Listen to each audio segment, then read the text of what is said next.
Ya, assalamualaikum warahmatullahi wabarakatuh. Selamat malam dan salam sejahtera buat kita semua. Berjumpa lagi dalam acara kita ini, bincang-bincang tentang apa yang mau disajikan di Kaltimpos. Dan sekarang kita sudah sampai pada pekan keempat bulan Februari. Tentunya banyak isu dan topik yang akan menjadi sajian bagi Kaltimpos ke depan. Dan saat ini saya Thomas sebagai redaktur olahraga sudah didampingi oleh Bang Ismet. Beliau redaktur halaman kota dan juga Mas Rizky. Beliau adalah halaman utama, halaman terdepan di Kaltimpos. Biasanya sih kita ada berlima, cuma masing-masing ada 2 anggota yang berhalangan. Jadi untuk edisi kali ini diwakilkan oleh kami bertiga. Ya, tidak usah berlama-lama, langsung saja kita ke Bang Ismet. Bang Ismet kan yang menjadi penanggung jawab halaman kota Balikpapan nih. Kira-kira apa nih yang hangat untuk dibahas seminggu ke depan, atau ada peristiwa apa nih Bang yang menarik beberapa hari belakangan dan sekiranya bisa terus diikuti seminggu ke depan. Silakan. Baik, kalau yang hangat satu tuh biasanya Bang. Kompor yang hangat.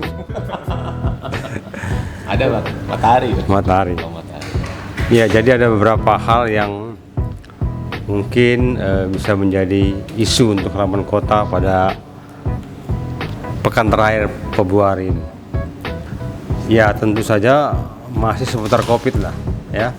Karena memang COVID ini masih menjadi bahasan kita lah. Yang pertama itu adalah akan ada, mungkin nanti bisa ditarik ke halaman kota tuh masalahnya Mas Rizky ya. Akan ada vaksinasi tahap kedua tuh. Ya kan? Ya termasuk kita nanti itu. Termasuk para awak media, media ya. Abang siap nggak deh Bang? Ya kalau saya nggak usah lagi nih. Oh iya. Ya karena saya alumni COVID. Ya nanti kalau dikasih nggak tahu lagi. Berarti Mas Rizky ya? Ya Mas Rizky ya betul. Rizky. Ya kemudian nanti juga ada hal yang menarik juga nanti. Jadi Balikpapan ini menjadi percontohan penerapan e-tilang.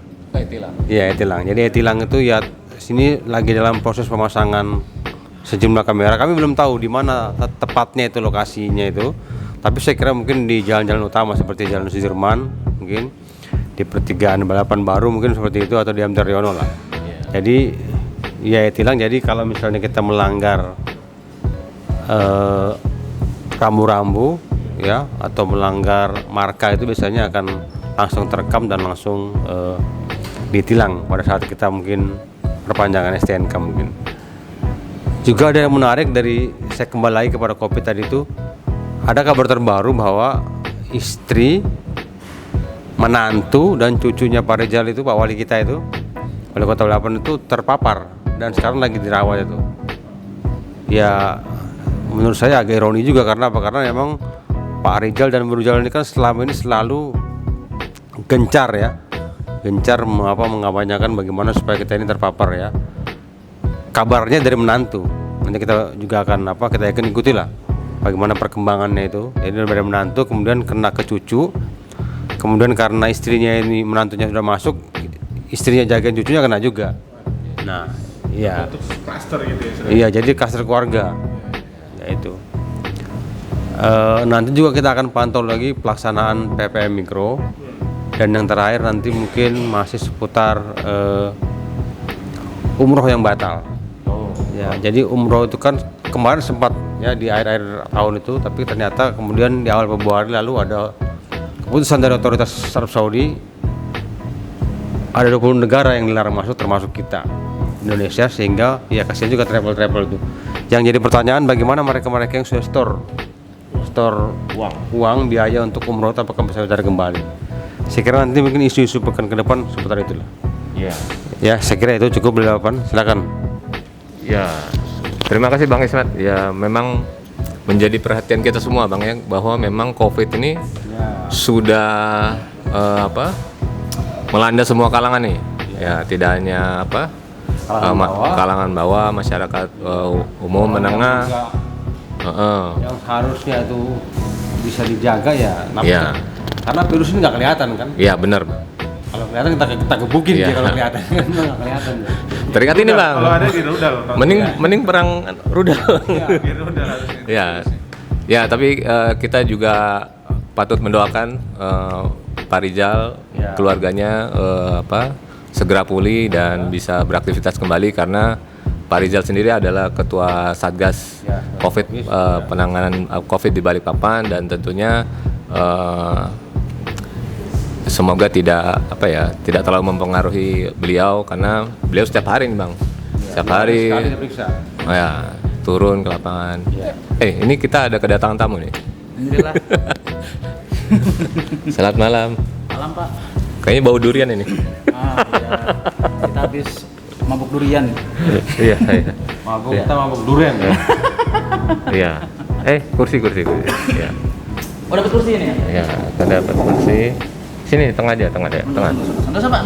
Sini aja Pak. Enggak, ini hostnya mumpung lagi baik hostnya ini. Iya, hostnya mumpung lagi baik. Jadi tadi kita sudah bahas sekilas tentang apa yang terjadi di Kota Balikpapan. Tadi ada seputar tentang perkembangan kasus COVID Balikpapan. Ada juga rencana penerapan e-tilang ya. E-tilang nih makanya hati-hati. Ya saya kira begini, e-tilang ini yang harus terus disosialisasikan kepada masyarakat. Karena begini, jangan sampai e-tilang berlaku masyarakat nggak tahu. Ya. Ini bisa dalam tanda kutip menjadi jebakan gitu. Ya kan, orang-orang yang mungkin selama ini menganggap aman deh kalau lewat sini nggak ada padahal ternyata ada kamera yang terpasang. Ya memang prosesnya harus terus berjalan. Tilang. Kena tilang kamu. Awas. Iya. Ya, tadi seputar halaman kota. Lanjut tentang olahraga nih. Kebetulan silakan Bang Thomas. Kebetulan, saya sendiri penanggung jawabnya. Ya sudah. Putar dulu gini, mana orangnya? Mana orang? Ya, saya lihat contekan dulu ya. Karena minggu ini masih hangatnya babak 16 besar Liga Champion. Jadi minggu kemarin sudah ada 8 tim yang bertanding di leg pertama. Yang paling mengejutkan tuh Juventus ya, kalah dari Porto. Nah, ini kita minggu ini masuk ke 8 tim lainnya. Nah, ini minggu ini yang mungkin paling hangat atau paling panas nanti Atletico Madrid sama Chelsea nih. Nanti yang akan membuka minggu ini. Baru ada juga Lazio lawan Bayern. Nah, tapi kalau Bayern ya pasti diunggulkan ya sebagai juara bertahan. Terus ada juga Bayern Mönchengladbach melawan Manchester City. Ada juga Atalanta sama Real Madrid. Nah, ini juga hangat. JPKW. Juve KW. Inter KW. Oh, Inter KW ya. Jangan bahas Milan ya. Iya, barusan kalah ya. 3-0 lagi ya. Yaitu untuk kompetisi luar negeri ya. Hangatnya di Liga Champion. Nanti ada juga Liga malam Jumat ya, Liga Eropa selanjutnya. Kemudian yang di lokal juga mulai menarik karena sudah ada rencana pergerakan untuk kompetisi, walaupun masih bentuk turnamen. Yang paling dekat adalah Piala Menpora ya. Itu rencana Maret sudah dibagi skemanya di 4 kota, dan itu untuk 18 klub Liga 1, dan Kaltim diwakili oleh Borneo FC. Nah, Borneo FC sendiri sudah melakukan persiapan ya atau pergerakan untuk tim. mungkin minggu ini pelatihnya Mario Gomez datang ke Indonesia, tiba di Indonesia dari kampungnya di Argentina kalau nggak salah. Ya, baru tim juga sudah mulai melakukan perekrutan ya. Salah satunya kemarin Hendro Siswanto ya, gelandang, baru ada juga kiper. Ya, baru ada mungkin ya masih berlanjut. Soalnya karena pandemi kemarin kompetisi terputus, jadi memang banyak pemain yang meninggalkan klub ya. Jadi Borneo FC mencoba menyusun kembali kekuatannya untuk turnamen Piala Menpora ini. Nah, karena Liga 1 ini ada turnamen pramusimnya. Nah, Liga 2 juga berharap ada turnamen pramusim. Kenapa nggak digabung ya? Nggak ada wacana untuk menggabungkan. Beda kasta kayaknya. Harusnya Ya, mungkin perlu kayak nanti ya, mungkin seperti Piala Piala FA atau Piala Carling ya. Jadi semua kasta ikut. Nah, ya, tapi Sendiri gitu ya. ya, ini tapi Persiba juga berharap kalau memang ada turnamen untuk Liga 2 sendiri ya, mungkin ya bakal ikut ya. Jadi mereka menyambut baik kalau memang ada untuk turnamen pemanas pramusim Liga 2. Nah, ini kita juga ulas tanggapan dari baik manajemen maupun para pemain ya. Karena gatal juga kan kaki kan. Hampir setahun nggak main kan. Masih bisa main nggak sih ya? Nah, itu tantangannya, karena untuk selama pandemi juga ya tidak dimungkir ya, karena mungkin minimnya bermain atau mungkin mereka tetap bermain tapi berada di level bawah ya. Mungkin secara kualitas harus ada yang dikejar dan ditingkatkan untuk kembali ke level sebelumnya gitu. Ya, mungkin itu aja dari olahraga ya. Ada pertanyaan nih? All England kapan bang? Hah? All England. All England Maret ya. Maret ini tim bulu tangkis juga persiapan untuk Pemanasannya itu di Jerman Open. ya Jerman Open. Jerman Open juga jadi ajang untuk pebulu tangkis kita untuk mengejar poin Olimpiade ya. Memang ada beberapa yang masih rawan ya. Seperti Hafiz Gloria ya, masih posisinya masih rawan untuk bisa bermain di Olimpiade atau tidak gitu kan. Ya, mungkin itu aja. Kalau tidak ada lagi nih, saya lanjut nih ke Mas Rizky ya, sebagai pemangku lagi, penanggung jawab halaman utama. Nanti juga ada juga Mas Romdani, karena halaman utama ini Dua pawangnya. banyak pawangnya bang, banyak pawangnya. Halamannya ganas. Satu alam nyata, satu alam lain gitu kan, alam lain. Silakan Mas Rizky. Oke, terima kasih Bang Tom. Untuk edisi besok di halaman 1 atau di halaman utama, kita akan mengulas sidang tuntutan kasus OTT Pemkab Kutim yang menyeret 5 orang ya. Yang pertama itu Pak Ismunandar, mantan Bupati Kutim, dia dituntut 7 tahun dan denda 500 juta subsidi 6 bulan.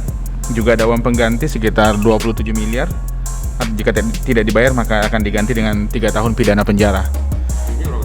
Dan Pak Ismunandar ini hak politiknya dicabut juga bang, sampai 5 tahun setelah menjalani pidana. Sementara istrinya, jadi ada Pak Sutri ini korupsi ya, Bu Encek ini mantan ketua DPRD ini dituntut 6 tahun. Dan ya hak politiknya juga dicabut selama 5 tahun. Sementara itu Aswandi ini mantan kepala dinas PU itu 4 tahun. Musyapa juga ini ada juga dituntut 5 tahun. Dan Pak Suryansa alias Anto ini dulunya kepala BPKAD, Badan Pengelola Keuangan Aset Daerah, ini dituntut 5 tahun pidana penjara. Lumayan juga nih. Waktu itu ringan. Ringan ya bang ya? Ringan. Apa namanya? kita nggak tahu lah. Kita nggak tahu, mungkin hakim nanti ya kan, karena kalau cuman 6 tahun, 5 tahun atau begini, karena nanti begitu mereka menjalani kan 2/3 sudah bisa bersyarat kan. Iya. Ya, paling cuma 3 tahun jalanin, menurut saya terlalu ringan. Nah, mudah-mudahan ini majelis hakim bisa mempertimbangkan suara-suara publik yang ikut terdampak ini ya. Mudah-mudahan. Seperti kasusnya Jasa Pinangki. Iya. Dituntut 6 tahun tapi kan di vonis 12 tahun. Iya. Sudah seperti itu lah. Siap. Ya, mudah-mudahan didengar oleh para hakim nantinya. Terus yang kedua, seperti yang Pak Ismet bilang tadi, vaksinasi tahap kedua ini khusus lansia ada sekitar 38.400 estimasi angka sementara lanjut usia gitu loh yang dapat jatah. Batasannya usianya ada 90. Iya. Jadi siapapun Anda lansia yang menonton acara ini, siap-siap divaksin. Anda akan disuntik. Mudah-mudahan para lansia sehat walafiat ya. Terus tadi ada kunjungan pimpinan Wakil Ketua KPK Pak Nawawi Pomolango. Sebenarnya sih pulang kampung dia. Jadi iya, dia mengisi kuliah umum di Uniba dan sharing soal penanganan korupsi juga. Dia juga sempat membeber perkara-perkara korupsi yang akan ditangani KPK di sini. Apa saja perkara korupsi yang akan ditangani KPK itu? Baca besok di Kaltim Pos. Dan terakhir kita juga akan mengulas soal korupsi, masih soal korupsi lagi nih, lagi-lagi korupsi di Perusda. Ada kasus yang sangat besar di soal pembagian hak partisipasi atau participating interest di Blok Mahakam. Itu puluhan miliar juga. Nah, seperti apa, siapa saja yang terlibat? Sudah ada 1 tersangka dan siapa saja yang akan bagaimana perkembangan kasusnya itu tetap disimak atau dinantikan di Kaltim Pos ya. Saya kira demikian dulu untuk komposisi halaman utama untuk besok dan isu-isu ini sekaligus isu beberapa hari ke depan. Iya. Jadi memang banyak ini ya, banyak kasus korupsi yang ternyata ya di Kaltim ya, berarti banyak juga ya godaannya. Dan memang kalau kepala daerah mungkin ya sudah cukup sering ya, mulai dari bupati, gubernur juga, bupati Kutai Kartanegara, kemudian pejabat lain seperti kepala dinas. Iya. Jadi memang ini bukan sesuatu yang baru. Bukan sesuatu yang baru. Tapi selalu menjadi hal yang baru. Tapi kok nggak selesai nih? Padahal kan tiap tahun selalu dikampanyekan tidak korupsi, tidak KKN ya ya begitulah. Yang paling ironis itu biasanya tuh zona wilayah bebas korupsi. Nah, bebas ini ditempel di situ aja. Iya. Di situ ada korupsi, begitu keluar korupsi sih. ironi juga itu di kantor-kantor itu. Di kantornya korupsi. Iya. Ya, mudah-mudahan lah kasus korupsi yang sedang diproses ini menjadi yang terakhir dan tidak ada lagi ya. Itu kata-kata yang selalu terulang gitu. Ya, harapannya dari dulu. Selalu jadi kata-kata semoga yang terakhir. Iya. Ternyata ada belum yang berakhir. Ada yang kedua. Ternyata lebih besar. Ya, tadi sudah dari Mas Rizky ini, mungkin sesi terakhir ada di Mas Romdani ini. Kira-kira ada yang mau ditambahkan ya? Boleh. Ya, nanti untuk sajian akhir pekan ini ya, terutama ya, kita lagi membahas terkait eksistensi hotel-hotel di Kaltim pandemi ya? Nah, di tengah pandemi, karena memang ada beberapa hotel yang mengaku itu tidak mendapatkan insentif dari pemerintah, merasa tidak adil gitu kan, padahal mereka juga salah satu pihak yang terdampak begitu ya. Nah, ternyata tidak ada stimulus gitu kan. Nah, ini coba kita angkat bagaimana mereka, kenapa dia tidak dapat, kemudian bagaimana mereka bertahan di tengah pandemi dan membuat paket-paket khusus. Ini yang coba kita angkat supaya harapannya sih ke depan hotel tetap bertahan, ekonomi kita juga bisa bangkit seperti itu. Itu sih yang mungkin tambahan sajian nanti akhir pekan. Semoga dibeli korannya ya, kalau bisa langganan. Masih bisa menikah nggak, Pak? Resepsi sudah bisa. Boleh Sudah. menikah di hotel boleh. Sudah Dan boleh. prokes. Boleh. Sudah nih, itu aja. Singkat banget ya. Ya, tidak perlu lama-lama. Pokoknya itu saja. Ya, baik pembaca Kaltimpos dan siapa saja yang menonton program ini, ya mudah-mudahan besok-besok koran Kaltimpos dibeli ya. Ya itu tadi sekilas sajian yang akan ditampilkan Kaltimpos seminggu ke depan, baik dari isu kota, olahraga, kemudian halaman utama yang menjadi berita teraktual di Kaltim. Ya, kata-kata penutupnya apa ini? Lagi narkoba. Ya, monggo. Sembunyi ladang. Pantun dulu. Pantun dulu. Ya, mungkin itu aja. Terima kasih. Mudah-mudahan kita semua sehat, dan bagi Anda yang di rumah Tetap semangat. tetap semangat. Jaga kesehatan. Jangan lupa 3M. Sekarang menjadi 5M. Oh, 5M. 5M. Jangan lupa M yang ke-6, membaca Kaltimpos. Nah. Oke, selamat malam. Wassalamualaikum warahmatullahi wabarakatuh. Kaltim bangkit. Yes.